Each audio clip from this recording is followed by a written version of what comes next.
Okay, everybody, good afternoon. Let's talk about aggregate supply and aggregate demand. So that's a new chapter in our book.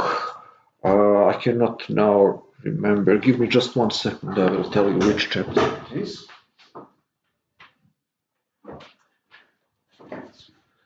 Okay, here I am. So the chapter is number 11.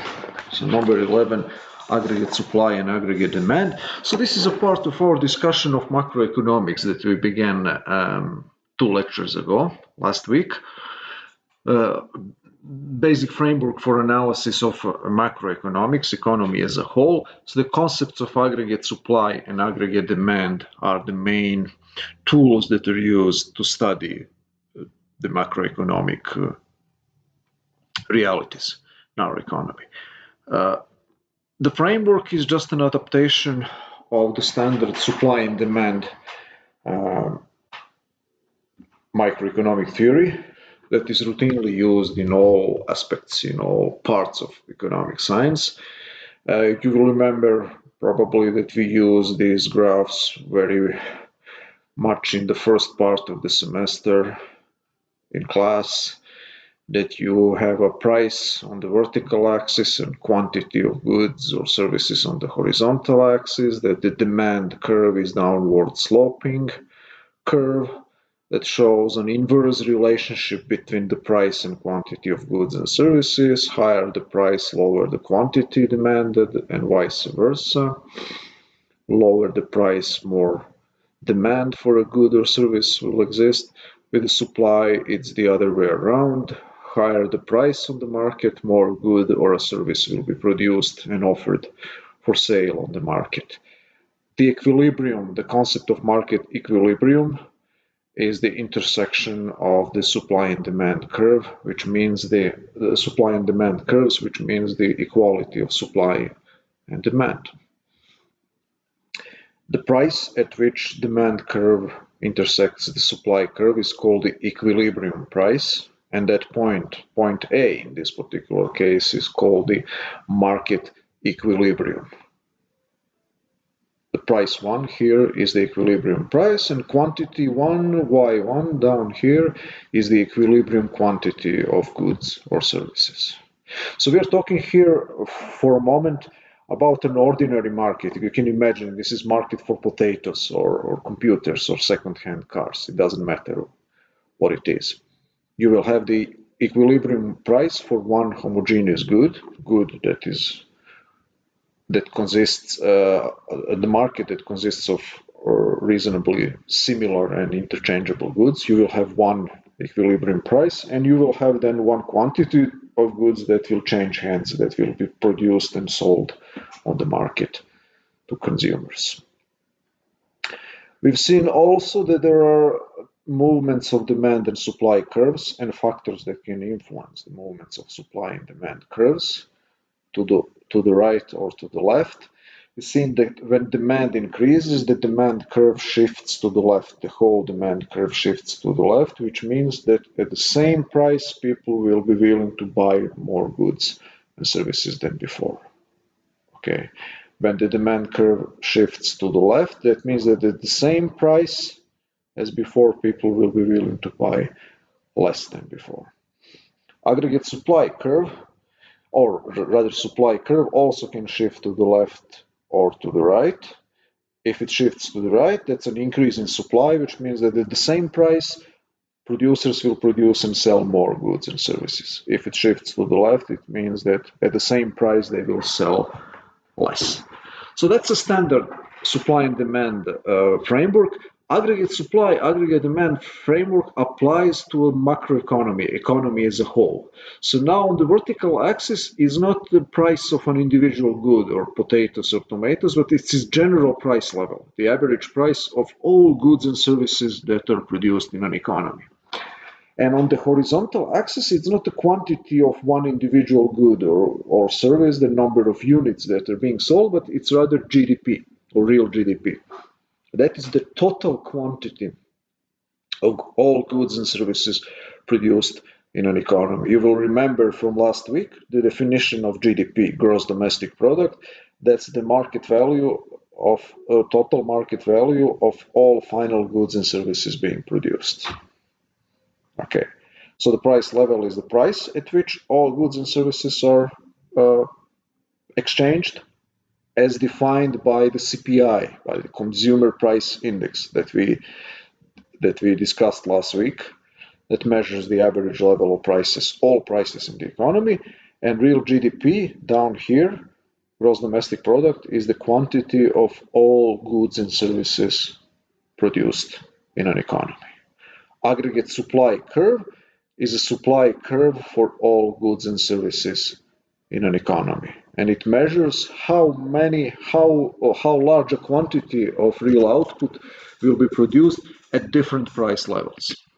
So you'll see that this is the upward sloping aggregate supply curve, which means how we should interpret this in the context of a macroeconomy. We should interpret this that at higher price level, the economy will produce the higher level of output. So think for a moment about the meaning of that. That means actually that inflation leads to higher rate of economic growth in the short run. So this is the short run aggregate supply curve, which means what does that mean? Short run versus long run, but for a moment you can assume that that's not some arbitrarily defined short run period, couple of months, let's say. So we're not going to be nitpicking now about how exactly short run is defined. Let's assume that it's a few months. So in a few months period, you can increase the level of output in your economy by simply printing more money. That's the meaning of this upward sloping aggregate supply curve. The long run aggregate supply curve is vertical. That means it goes something like this. That means that in the long run, you cannot increase productivity of your economy. You cannot increase the volume of output by increasing the price level.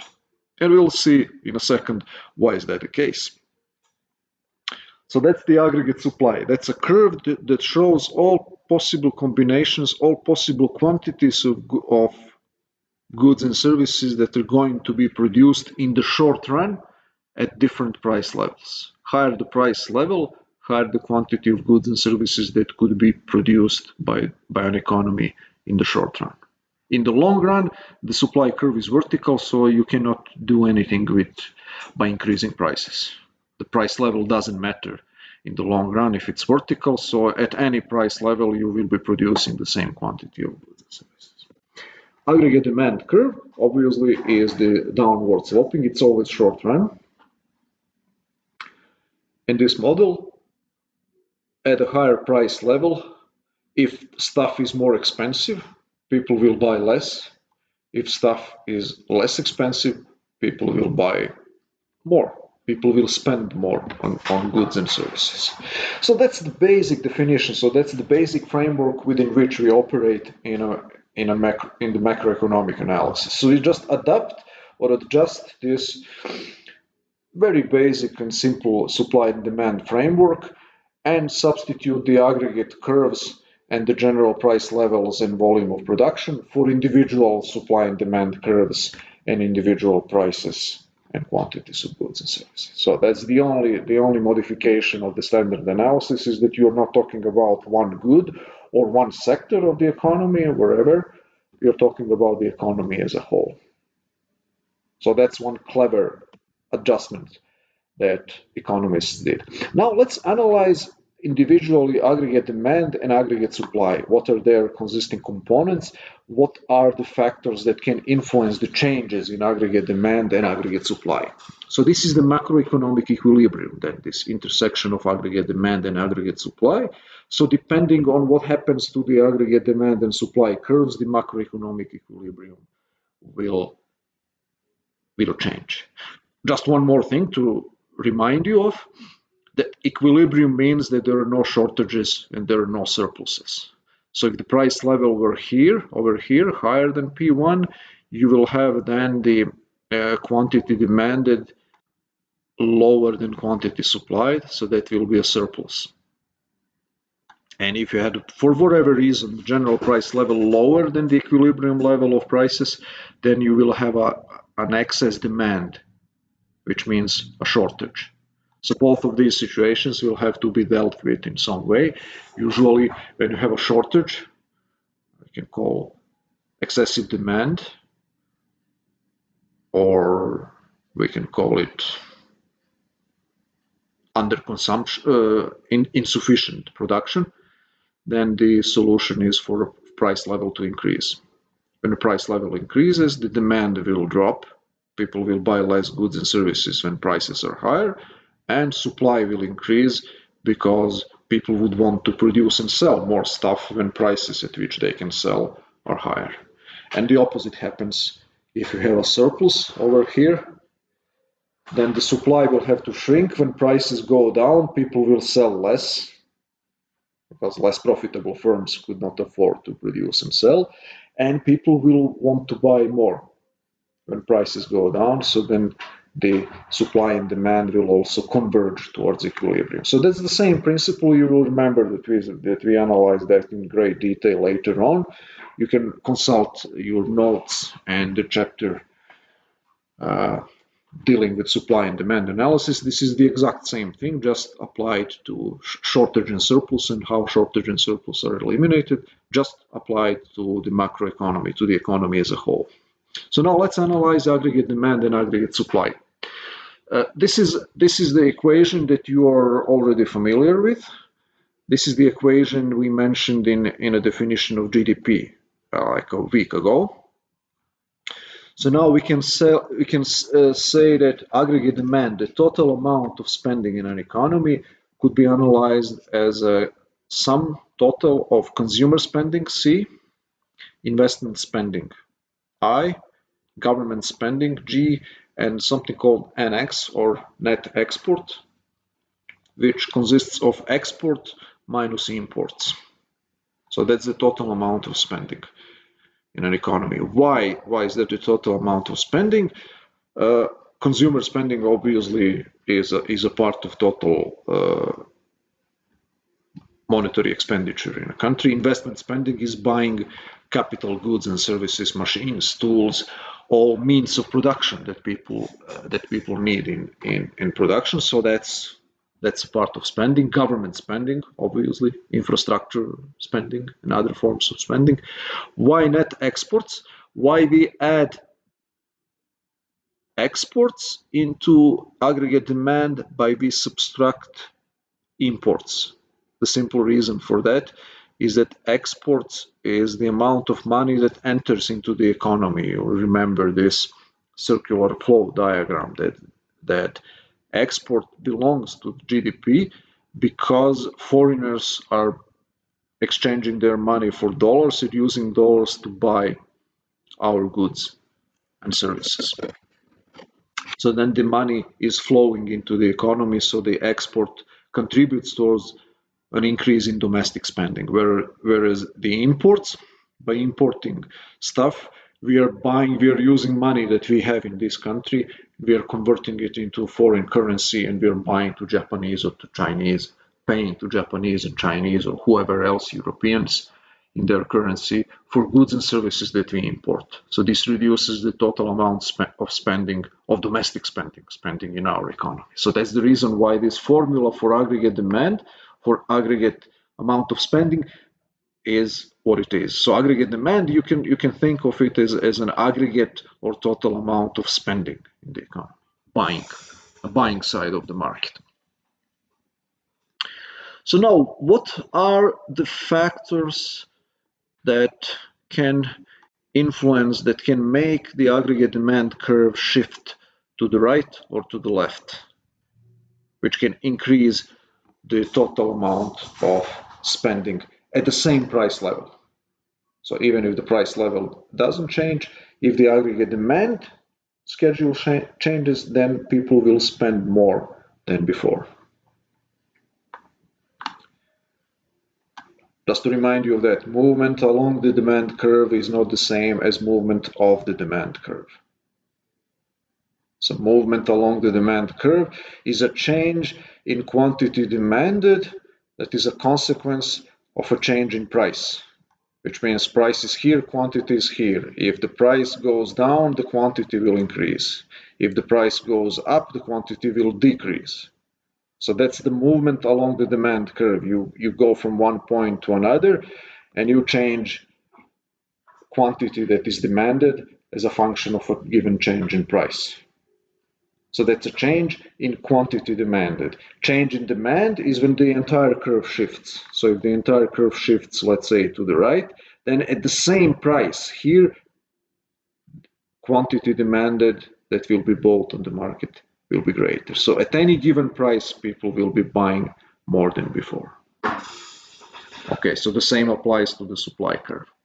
So now, what are the factors that lead to the latter process, to the shifts, to the movements of the entire demand curve, right or left?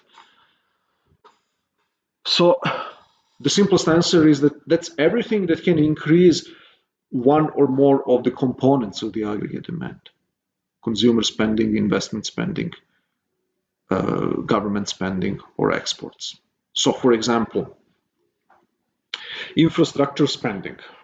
That's one thing that is very often used in recessions. So we are now entering a recession in this country, and one of the most popular policies is to try and increase aggregate demand as a part of public policy. So how people do that, how governments do that, you probably read about that our government increased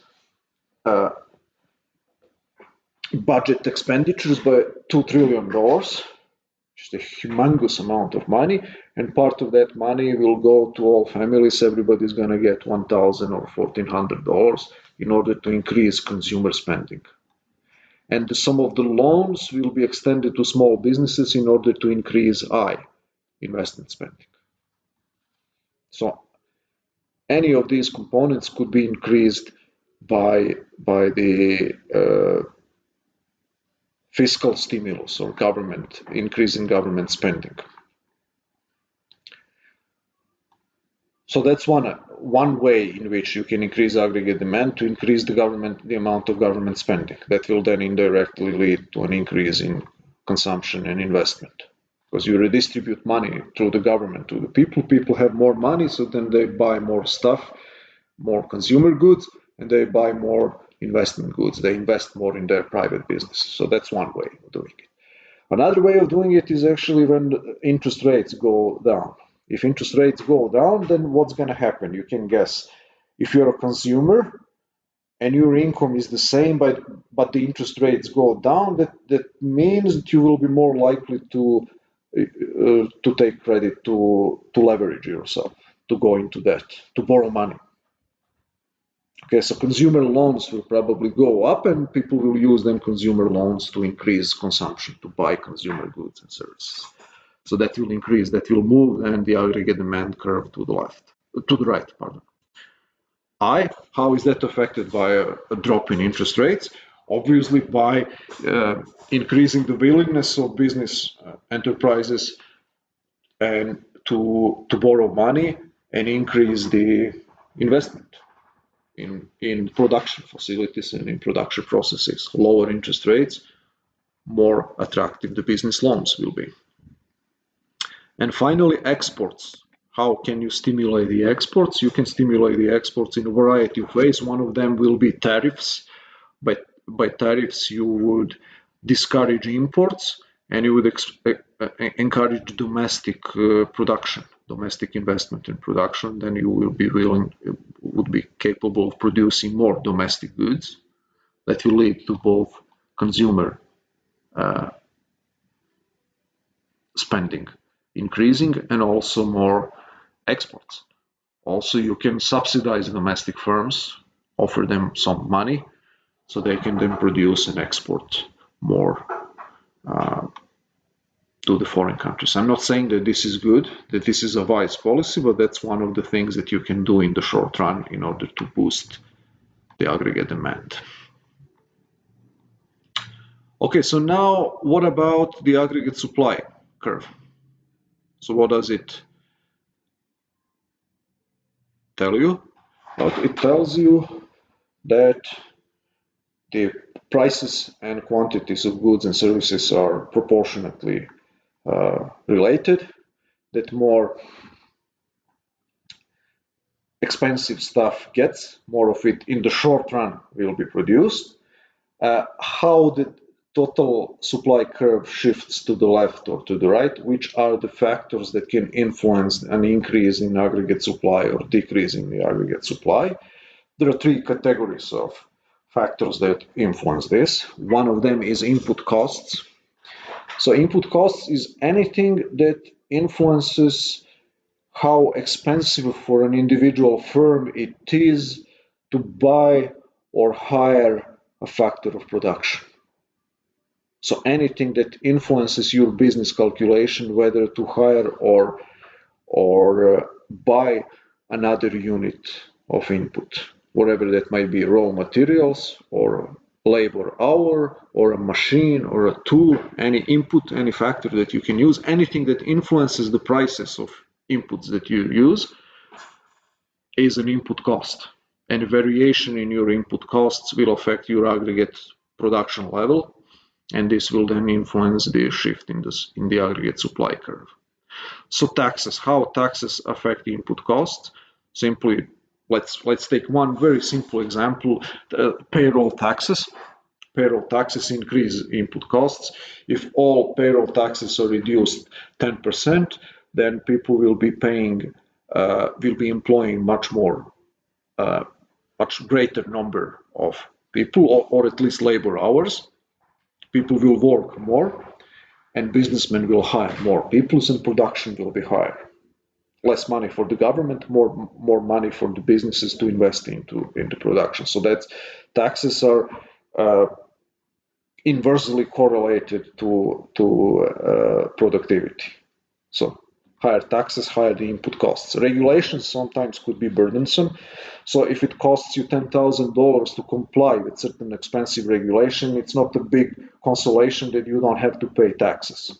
You pay taxes of the sort indirectly by devoting $10,000 to complying with government requests and demands and harassing, rather than investing in your production process in making goods and services for the customers and for the consumers. So regulations also can increase the input costs.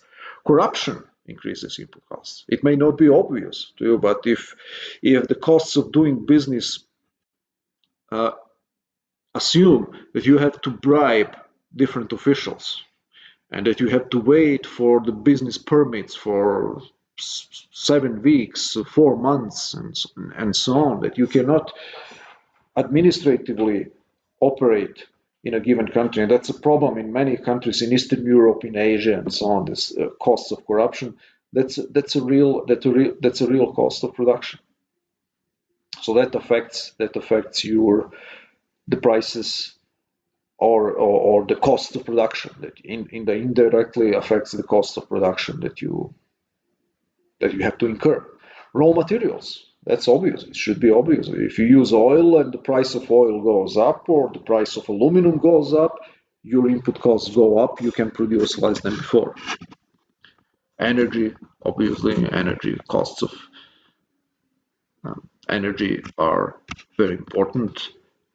Electricity or natural gas prices increase, that will affect the final price of your good or service.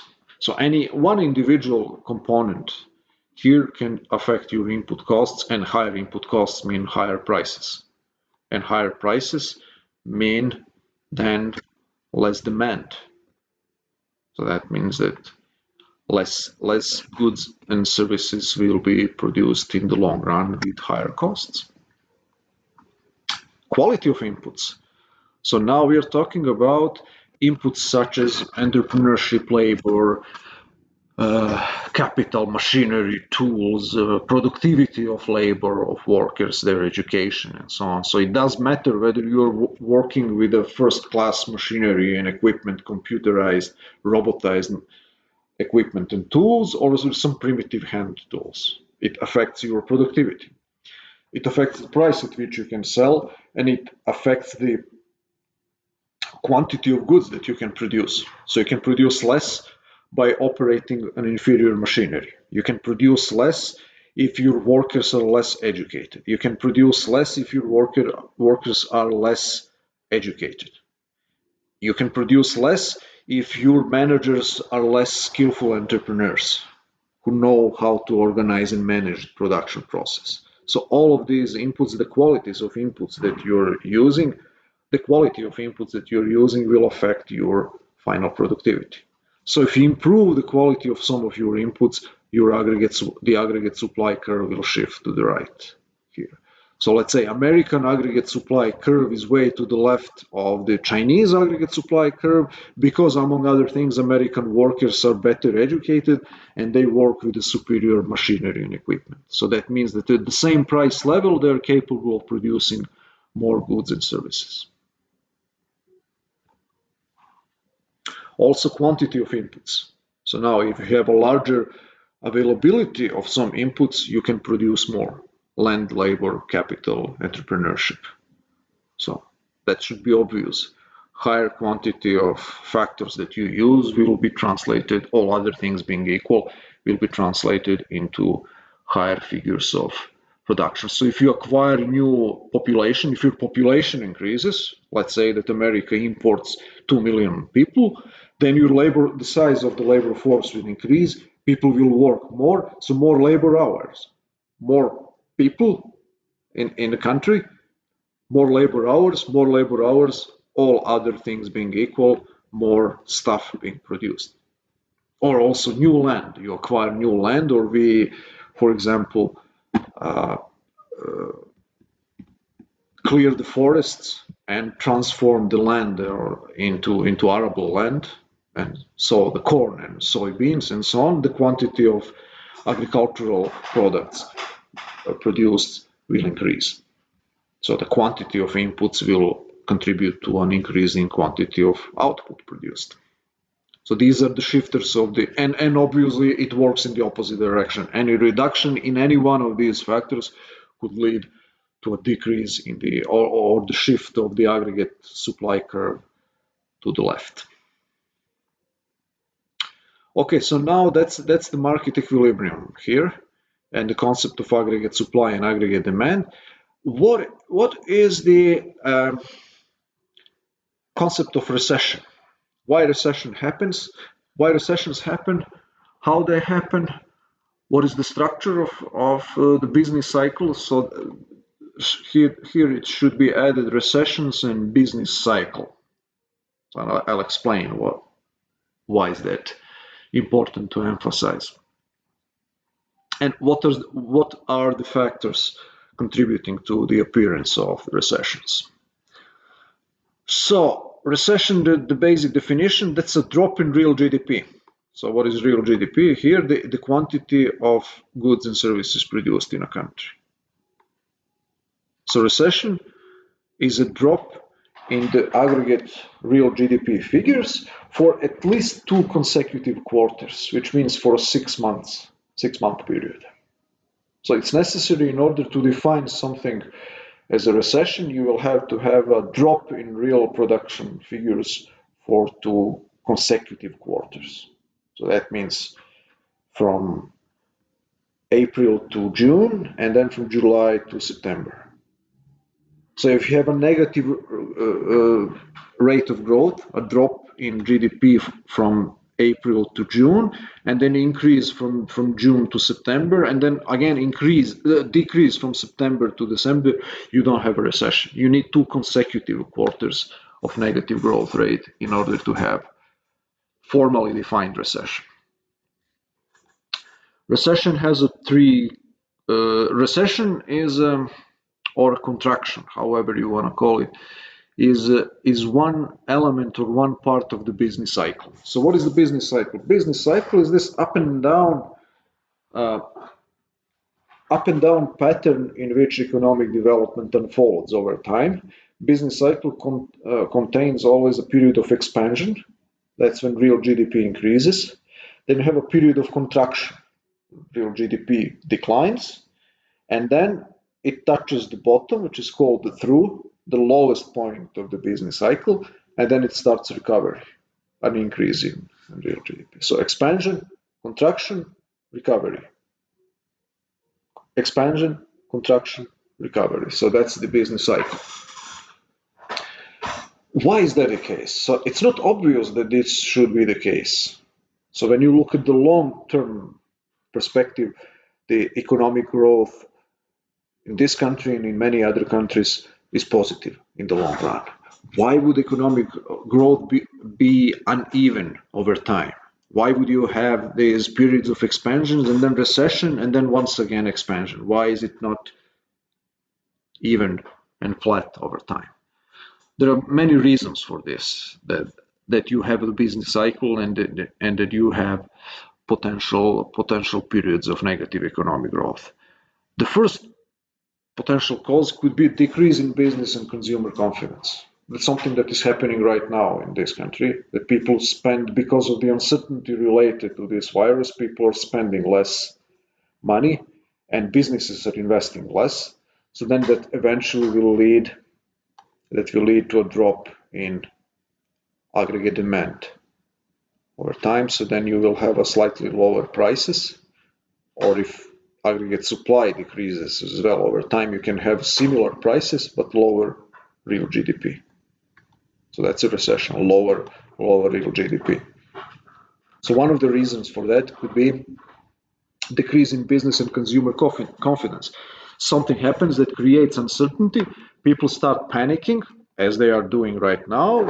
See, they start buying toilet paper and stockpiling and hoarding consumer goods. And then the government tells them to stay indoors, home for an indefinite period of time. They close down the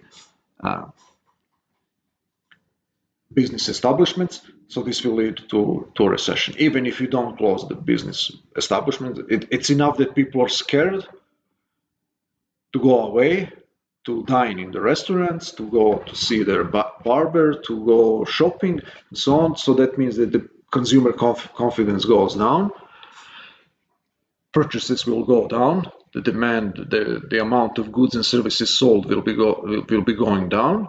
This will be shown then as the increasing inventories in the business. So business will then start panicking. They cannot sell the goods and services that they produce. They will be then reducing production. So that's the lower business confidence, means that you don't invest as much as before in future production. Why? Because you see that your current production, your current stock of goods that you produced in the optimistic times could not be sold on the market. So you can either to destroy it or to reduce price dramatically and incur losses that way. So the business confidence goes down, and that's how you get recession. That's one of the most obvious and most common mechanisms for a recession. So recession is an economy-wide phenomenon when business and consumer confidence drop and the amounts of spending and investment go down. You will end up in a recession. Increasing taxes, that can happen sometimes. 1990, 1991 was one such episode. At a very weak economy that is growing at a low rate growth, and then George W. Bush increased taxes. So when you increase taxes, you destimulate the economy, you increase the input costs. So you affect, by increasing taxes, you affect both aggregate demand and aggregate supply. You affect the aggregate demand by taking people's money away from them. You tax people, their incomes, they have less money to go around, they will spend less, so the total amount of spending will be lower. You tax people, they will then save and invest less money. If people save and invest money, there will be less loans and less investment in new business projects. If there is less investment, there will be less production in goods and services. So then both aggregate demand curve will shift to the left and the aggregate supply curve will shift to the left, and you will have a lower quantity of output produced. So that's how taxes, and George W. Bush recession in 1991 as a classical case in point of this tax-induced recession. Also in 1980s, it happened. The government had to reduce the money supply. This resulted in an increase in interest rates. So a sudden and sharp increase in interest rates can lead to a recession. How? That's very simple, by increasing the costs of doing business. By increasing the costs of doing business, you're reducing the amount of credit on the market, the amount of money available for the amount of loanable funds, as it is called in the economic theory. So this leads to a drop in the investment component of total spending, this I. So then aggregate demand drops dramatically because investment drops because of higher interest rates, and also, of course, consumer spending drops. Everything else remains the same. An interest rate increases dramatically, so then both consumer and investment component of total spending will go down, the total aggregate demand will go down. So you're in a recession once again. So that also can happen. But what can happen as well is something interesting that depends on the circumstances. The point 4 on our list here is the spillover from other countries. So imagine that America is doing fine, but then something suddenly happens in China that simply wrecks the Chinese economy, declines the Chinese GDP, God forbid, declines by 50%. So now what's going to happen to America? America and China cooperate economically very, very tightly. So export and import goods and services, we depend on Chinese goods and services to import them. They depend on our investment that we make, and also our goods and services that buy our government bonds and our corporate bonds and our stocks, in large quantities. So there is a tremendous amount of economic cooperation between us. If one of the partners goes down dramatically, that will decrease demand for American goods produced for Chinese markets. That will decrease the amount of cash that the wealthy Chinese have to buy American government and private bonds and American stocks, which will decrease the investment in the American economy. So then this will be a spillover effect, that the economic catastrophe in one country will spill over into another country by virtue of their mutual economic connections, that then the other economy will suffer as a consequence of that. So even if there was nothing wrong with the American economy, the failure of Chinese economy or the European economy can affect us as well and lead to a recession in this country as well. So in a certain sense, what is going on right now is a version of that. This recession that is going to happen here is a consequence of this virus that has not been contained in China and that's spread across the world. And now we are dealing with the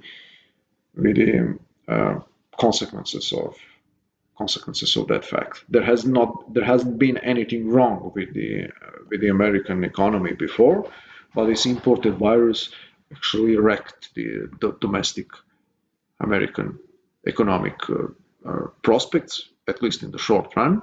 And now the declined level of productivity and GDP growth in China will affect negatively the American production and American exports. So the Chinese demand for American goods will decline, which will lead to a drop in American incomes as well. So spillover recession. So smaller the country, more vulnerable to what's happening, more vulnerable the country will be to what's happening in other countries. So America can weather the storm here. If the foreign demand for American goods declines, America is a pretty large country, like at 20% to 30% of world GDP. We can survive even if the entire world market is shut now for us. But imagine a small country like a Luxembourg or Hong Kong or Singapore, that's maybe 0.1% or 0.3% of the world economy, that disproportionately depend on importing most of its goods. If the world economy collapses and the supply of goods goes down, so then these countries will be disproportionately affected. So the spillover effects are much more difficult to deal with by small countries than by the large countries. And finally, decrease in government spending. That's also something that can happen. So if aggregate demand is C plus I plus G plus exports minus imports, then any sudden decline in the government spending can lead to a short-run recession. Of course, because that's one of the components of total spending. So government spending will go down, aggregate demand will go down. However, you should have to bear in mind here that in the long run, the decrease in government spending is likely to increase the total spending, to increase aggregate demand. Why? What do you think?